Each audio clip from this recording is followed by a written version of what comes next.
બોટાદના પાળિયાદ ગામ ખાતે આમ આદમી પાર્ટીના પ્રદેશ અગ્રણી રાજુભાઈ કરપડાની ઉપસ્થિતિમાં રાત્રિ સભાનું આયોજન સુરેન્દ્રનગર, ભાવનગર, બોટાદ જિલ્લાના અધ્યક્ષ, પ્રદેશના અગ્રણીઓની હાજરીમાં મોટી સંખ્યામાં લોકો ઉમટી પડ્યા હતા. તરગરા, હળદડ, કુંભારા, વિરવા, નાના પાળિયાદ, કાનિયાડ, પીપળિયા, નાના ભડલા, પાળિયાદ સહિતના ગામોના 200 જેટલા લોકો આપમાં જોડાયા. રાજુભાઈ કરપડાના હસ્તે આમ આદમી પાર્ટીનો ખેસ ધારણ કરી આપમાં જોડાતા રાજકારણમાં ગરમાવો આવ્યો. આગામી ચૂંટણી પૂર્વે ધરખમ ફેરફારો સાથે સ્થાનિક સ્વરાજ્યની ચૂંટણીને સેમી ફાઇનલ ગણાવતા રાજુભાઈ કરપડા, સ્થાનિક સ્વરાજની ચૂંટણી પૂર્વે ખેડૂતોના મૂળભૂત પ્રશ્નોને લઈ સરકાર પર આકરા પ્રહારો કર્યા. યાર્ડમાં ખેડૂતોના માલની એમએસપી, કડદો, સહકારી ક્ષેત્રમાં ભ્રષ્ટાચાર જેવા અનેક મુદ્દાઓને લઈ ખેડૂતોની સ્થિતિ બદલવા આપમાં જોડાવા હાકલ કરી.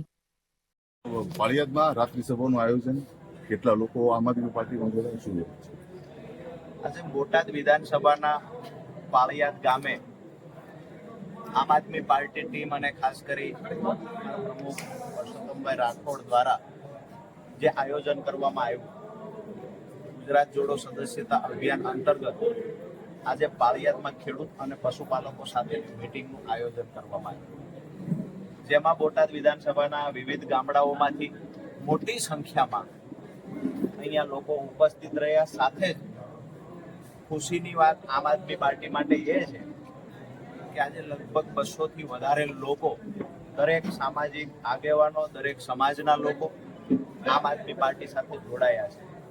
ક્યાંક ને ક્યાંક માજી સરપંચો કે ચાલુ હાલ જે સરપંચ તરીકે ફરજ બજાવે છે આ તમામ લોકો, પૂર્વ તાલુકા પંચાયતના સભ્યો આજે ભાજપ કોંગ્રેસ સાથે છેડો પાડી અને આમ આદમી પાર્ટી સાથે જોડાયા છે. આમ આદમી પાર્ટી દિવસે દિવસે મજબૂત બની રહી છે.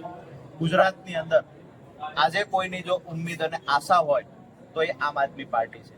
આજે ખેડૂતો પણ દેવાના ડુંગર નીચે દબાયેલા છે. યુરિયા ખાતર લેવા જાય તો બિનજરૂરી પ્રોડક્ટ ખેડૂતો સાથે આપવામાં આવે છે બળજબરીપૂર્વક. ક્યાંક કોક નેનો આપે છે, ક્યાંક કોક બીજી પ્રોડક્ટો આપે છે. ખેડૂત કંટાળેલો છે. એવી જ હાલત પશુપાલકની છે. ભાવફેર એટલે કે જે નફો આપવો જોઈએ એ નફો સૌરાષ્ટ્રમાં એક પણ જિલ્લામાં પશુપાલકને મળતો નથી. બોટાદની અંદર માર્કેટિંગ યાર્ડમાં પણ તળદાના નામે ખેડૂતોનું શોષણ થાય છે. જ્યારે તમામ જગ્યાએ ભ્રષ્ટાચારોએ માજા મૂકી દીધી છે. યુવાનો બેરોજગાર બનતા જાય છે. શિક્ષિત યુવાનો આજે ન છૂટકે કોઈના કારખાનાનો મજૂર બન્યો છે. ખેડૂતોને પૂરતા ભાવ મળતા નથી. બહેનો મોંઘવારીથી પીડાય છે. ક્યાંક ને ક્યાંક ગુજરાતના તમામ વર્ગના, તમામ સમાજના લોકો ભ્રષ્ટ ભાજપના શાસનથી પીડાય છે. વિપક્ષ તરીકે કોંગ્રેસ આજે સદંતર નિષ્ફળ ગઈ છે, ત્યારે આમ આદમી પાર્ટી ગુજરાતની જનતાનો, તમામ સમાજનો, તમામ વર્ગનો અવાજ બનીને બહાર આવી છે. ત્યારે આજે આમ આદમી પાર્ટી દરેક તાલુકાઓમાં પોતાની સભાઓ કરી રહી છે, જેમાં મોટી સંખ્યામાં દરેક સમાજના, દરેક રાજકીય આગેવાનો જોડાઈ રહ્યા છે. જેવી રીતે આજે પાળિયાદમાં પણ મોટી સંખ્યામાં લોકો જોડાયા છે. ખૂબ સફળ, અમારી અપેક્ષા કરતા ખૂબ સારી એવી આજે સભા પાળિયાદમાં રહી છે. આગામી સમયમાં સ્થાનિક સ્વરાજ્યની ચૂંટણી આવી રહી છે, કેવી અપેક્ષા, કેવી? સ્થાનિક સ્વરાજની ચૂંટણી આમ આદમી પાર્ટી પોતાના દમ પર એકલા હાથે લડવાની છે. તમામ સીટો પર આમ આદમી પાર્ટી લડવાની છે.